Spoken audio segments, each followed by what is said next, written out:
Hello everyone, welcome to my YouTube channel Bangla update. বন্ধুরা, কথা ধারাবাহিকের নতুন পর্ব জানার জন্য যুক্ত থাকুন আমাদের সাথে। তবে আজকের ভিডিও কোয়ালিটি একটু অ্যাডজাস্ট করে নেবেন বন্ধুরা। তো বন্ধুরা, আজ দেখতে পাবেন যে কর্তা দিদার কাছে কথা কেঁদে কেঁদে বলে যে আমি আমার স্বামীর বিপদের পাশে থাকতে চাই, ব্যবসা বাণিজ্যের জন্য সময় নয়, শুধু 7টা দিন সময় দাও, আমার স্বামীকে সাহায্য করতে চাই আমি। তারপরে বাড়িতে ছোটকা পিসিয়া কাকিয়া তারাও বলে যে হ্যাঁ, এখন তো বাড়িতে বাবা নেই, এখন 7টা দিনের তো ব্যাপার, তুমি প্লিজ না করো না। তখন কর্তা দিদা তাতে সায় দিয়ে দেয়, মানে কথাকে টি লাউঞ্জে যাওয়ার জন্য অনুমতি দেয়, কিন্তু একটা শর্ত যে কর্তা মশাই যেন কোনো কিছুই জানতে না পারে। এরপর আপনারা দেখবেন এভি কিভাবে ক্লাস নেবে সেসব স্যান্ডিকে বোঝাতে থাকে, আর কি কি সেটআপ লাগবে সেটাও আলোচনা করতে থাকে। ঠিক সেই সময় কথা ছুটতে ছুটতে আসে, বলে অঙ্কিত দা, প্রত্যয় দা, কর্তা দিদার কাছ থেকে আমি অনুমতি নিয়ে চলে এসেছি, আমি পাচক মশাইকে সাহায্য করার জন্য ওনার চা ঘরে যেতে পারবো। এদিকে ম্যান্ডি খুশি হয় যে সে এভি আর কথাকে এরপর থেকে আলাদা করতে পারবে।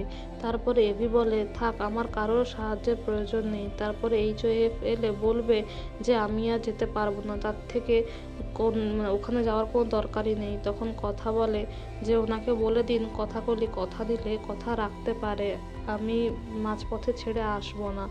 এরপরে আপনারা দেখবেন সময় হয়ে গেলে কথা রেডি হয়ে যায় টি লাউঞ্জে যাওয়ার জন্য। আর এভি যেহেতু অভিমান করে থাকে কথার ওপর, তাই কথার সাথে ডিরেক্ট কথা বলে না, সে স্যান্ডিকে মাঝখানে রেখে একবার অঙ্কিতকে একবার প্রত্যয়কে মাঝে রেখে কথা বলতে থাকে যে ওকে বলে দে ওয়েটারদের নামের লিস্টগুলো ওকে বলে দে, হার্বাল টি শেষ হয়ে গেছে প্রায়, সেটা ওকে বলে দে। এইভাবে কথা আদান প্রদান চলতে থাকে, আর কথাও ঠিক সেভাবেই বলে যে হ্যাঁ, আমি সব দেখে নিয়েছি।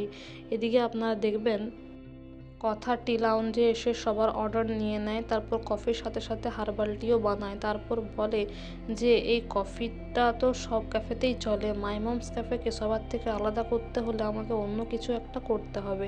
তারপর সে ওয়েটারকে বলে যে কাল থেকে হার্বাল কফি এখানে পাওয়া যাবে, এটা সবাইকে বলে দিন। আর সেটা গ্রুপে দিয়ে দেওয়া হলে নোটিফিকেশন পেয়ে যায় স্যান্ডি। আর এভি যখন ক্লাস করতে থাকে, অনলাইন ক্লাস করাতে থাকে, তখন স্যান্ডি এসে বলে যে কি এসছে নতুন করে, টি লাউঞ্জে হার্বাল কফি কিন্তু পাওয়া যাবে।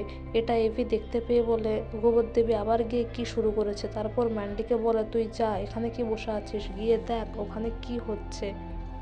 এদিকে ম্যান্ডি সুযোগ পেয়ে যায় টি লাউঞ্জে যাওয়ার, আর সে মনে মনে এটাই বলে যে তোর বরের থেকে তো তোকে আলাদা করেইছি, এক ঘরে তোর আর এভির থাকা হবে না, এরপর দেখ আমি তোর বন্ধু হয়ে পিঠে কিভাবে ছুরি ঘোরাই।